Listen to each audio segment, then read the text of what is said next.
এই শীতের মধ্যে প্রতিদিনই সকালবেলা ঘুম থেকে উঠে একই রকমের কাজ করতে প্রত্যেক দিন ভালো লাগে না। আমার তো একদমই মাঝে মাঝে ইচ্ছে করে না, কিন্তু কি করব বলো, করতে তো লাগেই। তো আজকেও সকালবেলায় রুটি বানিয়েছিলাম, তো মা বললো যে রুটির সাথে তরকারি করতে হবে না, ফ্রিজে মিষ্টি আছে, মা আর বাপি ফ্রিজের মিষ্টি দিয়েই খেয়ে নেবে। তবে আমার আবার মিষ্টি রুটি সবসময় খেতে ভালো লাগে না, তাই বললাম ঠিক আছে তোমরা মিষ্টি দিয়েই খেয়ে নাও, আমি আমার রুটিটা একটু আমার মতো করে বানিয়ে নিই।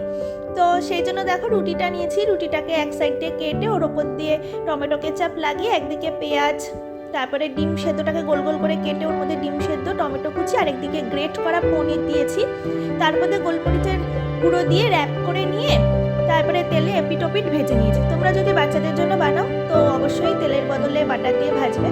আর এটা কিন্তু খেতে বেশ ভালো লাগে, আর তরকারি করারও ঝুটঝামেলা লাগে না, একদম সহজেই তাড়াতাড়ি হয়ে যায় আর কি, আমার মনে হয়। তোমাদের কার কি মনে হয় সেটা আমি জানি না, তবে আমার মনে হয়, তবে বানিয়ে খেয়ে দেখো, ভালো লাগবে।